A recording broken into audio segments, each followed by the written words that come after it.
Sampurasun, pemirsa semua, Mandala mengandung pengertian kabuyutan atau tanah suci. Segala hal, benda atau perbuatan yang dapat menodai kesuciannya harus dilarang atau dianggap buyut.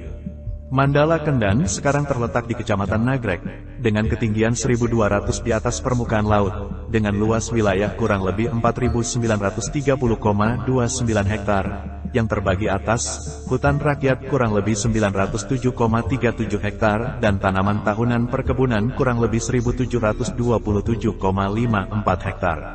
Status kemandalaan Kendan sudah dipangku jauh sejak Kerajaan Kendan didirikan. Daerah ini sangat dilindungi sebagai tempatnya para resi luhung ilmu seperti yang diterangkan dalam naskah Carita Parahyangan. Menurut kisah sejarah konon katanya, Resi Guru Manikmaya berasal dari Calangkayana, India Selatan dan sebelumnya, telah mengembara mengunjungi beberapa negara, seperti Gaudi di Benggala, Mahasin di Singapura, Sumatera, Nusa Sapi di Bali, Shangka, Yawana, Cina, dan lain-lain. Namun dari cerita rakyat Gua Dua Sumedang, beliau berasal dari keturunan Kerajaan Medang Kahyangan sebagai pengiring zaman Kerajaan Salakanagara yang sudah ada sejak abad ke-3 sampai 4 Masehi di suku Gunung Tampomas, Sumedang yang beragama Hindu. Demikian juga situs ibunya Sang Resi Manikmaya tepatnya di Dusun Puncak Manik Desa Cilangkap, Kecamatan Buah Dua, Kabupaten Sumedang. Kerajaan Kendan yang didirikan Resi Guru Manikmaya, sebuah kerajaan yang pernah berdiri di Tatar Sunda antara abad ke-6 sampai 7 Masehi. Pusat kerajaannya saat ini berada di wilayah administratif Desa Nagrek Kendan dan Citaman, Kecamatan Nagrek, Kabupaten Bandung. Resi Guru Manikmaya menikah dengan Tirta Kancana, putri Maharaja Suryawarman, penguasa ke-7 Tarumanagara antara tahun 535 sampai 561 Masehi. Oleh karena itu, ia dihadiahi daerah Kendan, saat ini berada di Nagrek, Kabupaten Bandung, lengkap dengan rakyat dan tentaranya. Resi Guru Manikmaya dinobatkan menjadi seorang raja resi di daerah Kendan. Sang Maharaja Suryawarman menganugerahkan perlengkapan kerajaan berupa mahkota raja dan mahkota permaisuri. Semua raja daerah Tarumanagara oleh Sang Maharaja Suryawarman diberitahu dengan surat. Isinya, keberadaan Raja Resi Manikmaya di Kendan harus diterima dengan baik. Sebab, ia menantu Sang Maharaja, dan mesti dijadikan sahabat. Terlebih, Sang Resi Guru Kendan itu, seorang Brahmana ulung, yang telah banyak berjasa terhadap agama. Siapapun yang berani menolak Raja Resi Guru Kendan, akan dijatuhi hukuman mati dan kerajaannya akan dihapuskan. Dari perkawinannya dengan Tirta Kancana, Sang Resi Guru Manikmaya Raja Kendan memperoleh keturunan beberapa orang putra dan putri. Salah seorang di antaranya bernama Raja Putera Suraliman. Dalam usia 20 tahun, Sang Suraliman dikenal tampan dan mahir ilmu perang. Sehingga, ia diangkat menjadi Senapati Kendan, kemudian diangkat pula menjadi Panglima Bala Tentara atau Baladika Tarumanagara. Resi Guru Manikmaya memerintah di Kerajaan Kendan selama 32 tahun antara tahun 536 sampai 568 Masehi. Setelah Resi Guru wafat, Sang Baladika Suraliman menjadi raja menggantikan ayahnya di Kendan. Penobatan Raja Putra Suraliman berlangsung pada tanggal 12 bagian gelap bulan Asuji tahun 490 Saka atau tanggal 5 Oktober tahun 568 Masehi. Sang Suraliman terkenal selalu unggul dalam perang. Dalam perkawinannya dengan Putri Bakulapura di Kutai, Kalimantan, yaitu keturunan Kudungga yang bernama Dewi Mutyasari, Sang Suraliman mempunyai seorang putra dan seorang putri. Anak sulungnya yang laki-laki diberi nama Kandiawan. Adiknya perempuan diberi nama Kandiawati. Sang Kandiawan disebut juga Raja Resi Dewa Raja atau Sang Layu Watang. Sedangkan Sang Kandiawati bersuamikan seorang saudagar dari Pulau Sumatera, tinggal bersama suaminya. Sang Suraliman menjadi Raja Kendan selama 29 tahun antara tahun 568 sampai 597 Masehi. Kemudian ia digantikan oleh Sang Kandiawan yang ketika itu telah menjadi Raja daerah di Medang Jati atau Medang Gana. Oleh karena itu, Sang Kandiawan diberi gelar Rahyantari Medang Jati.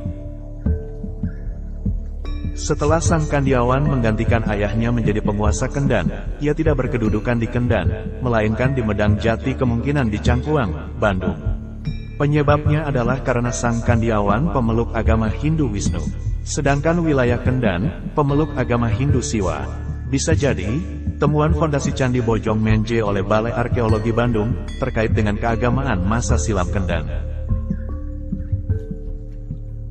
Sebagai penguasa Kendan ketiga, Sang Kandiawan bergelar Raja Resi Dewa Raja. Ia punya 5 putra, masing-masing bernama Mangukuhan, Karungkalah, Katung Marala, Sandanggreba, dan Wureti Kandayun. Kelima putranya, masing-masing menjadi penguasa daerah di Kuli-Kuli, Suraulan, Peles Awi, Rawung Langit, dan Menir.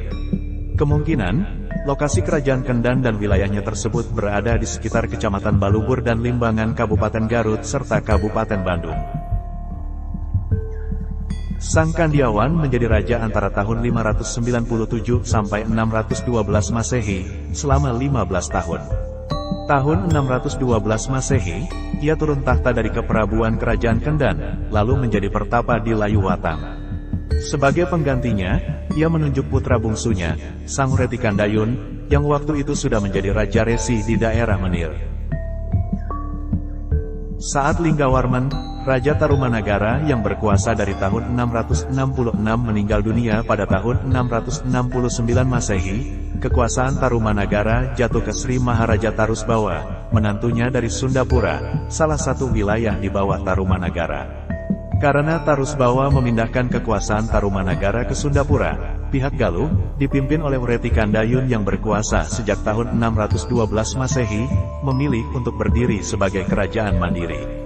Kerajaan Galuh dan Sunda sepakat berbagi wilayah dan menjadikan Sungai Citarum sebagai batasnya. Sang Wureti Kandayun dinobatkan sebagai penguasa kerajaan Kendan pada tanggal 23 Maret tahun 612 Masehi, dalam usia 21 tahun. Malam itu, bulan sedang purnama. Esok harinya, matahari terbit, tepat di titik timur garis ekuator. Sang Wureti Kandayun tidak berkedudukan di Kendan ataupun di Medang Jati, tidak juga di Menir. Ia mendirikan pusat pemerintahan baru, kemudian diberi nama Galuh. Lahan pusat pemerintahan terletak antara Sungai Citarum di sebelah barat dan Sungai Cisarayu atau Sungai Serayu juga Cipamali, Kali Brebes di sebelah timur. Kerajaan ini adalah penerus dari Kerajaan Kendan, bawahan Tarumanagara. Sebagai Raja Resi, Sang Wureti Kandayun memiliki istri, seorang putri pendeta bernama Manawati, putri Resi Makandria. Manawati dinobatkan sebagai permaisuri dengan nama Chandra Resmi. Dari perkawinan ini, Sang Wureti Kandayun memperoleh 3 orang putra, yaitu Sempakwaja, lahir tahun 620 Masehi, Jantaka, lahir tahun 622 Masehi, dan Amara, lahir tahun 624 Masehi. Ketika Sang Wureti Kandayun dinobatkan sebagai Raja Kendan di Galuh, penguasa di Tarumanagara saat itu adalah Sri Maharaja Kertawarman antara tahun 561 sampai 628 Masehi. Sebagai raja di Galuh, status Sang Wureti Kandayun adalah sebagai raja bawahan Tarumanagara. Berturut-turut, Sang Wureti Kandayun menjadi raja daerah di bawah kekuasaan Sudawarman antara tahun 628 sampai 639 Masehi. Dewa Murti antara tahun 639 sampai 640 Masehi, Naga Jayawarman Anatara tahun 640 sampai 666 Masehi, dan Linggawarman antara tahun 666 sampai 669 Masehi. Ketika Linggawarman digantikan oleh Sang Tarusbawa, umur Sang Wureti Kandayun sudah mencapai 78 tahun. Ia mengetahui persis tentang Tarumanagara yang sudah pudar pamornya. Apalagi Sang Tarusbawa yang lahir di Sunda Sembawa dan mengganti nama Tarumanagara menjadi Kerajaan Sunda. Ini merupakan peluang bagi Sang Wureti Kandayun untuk membebaskan diri, Mahardika, dari kekuasaan Sang Tarusbawa. Sang Wureti Kandayun segera mengirimkan duta ke Pakuan, Bogor, sebagai ibu kota kerajaan Sunda, lanjutan Tarumanagara, yang baru, menyampaikan surat kepada Sang Maharaja Tarusbawa. Isi surat tersebut menyatakan bahwa Galuh memisahkan diri dari kerajaan Sunda, menjadi kerajaan yang Mahardika. Sang Maharaja Tarusbawa adalah raja yang cinta damai dan adil bijaksana. Ia berpikir, lebih baik membina separuh wilayah bekas Tarumanagara daripada menguasai keseluruhan, tetapi dalam keadaan lemah. Tahun 670 Masehi, merupakan tanda berakhirnya Tarumanagara. Kemudian muncul dua kerajaan penerusnya, Kerajaan Sunda di belahan barat dan Kerajaan Galuh di belahan timur, dengan batas wilayah Kerajaan Sungai Citarum. Info sejarah dan budaya selanjutnya yang akan menyajikan video rangkuman sejarah, situs, makam dan budaya di episode-episode lainnya. Jika Anda menyukai video ini silakan tekan tombol suka, di-share dan di-subscribe channel ini. Mohon maaf bila ada kekurangan dalam penyampaiannya. Salam santun.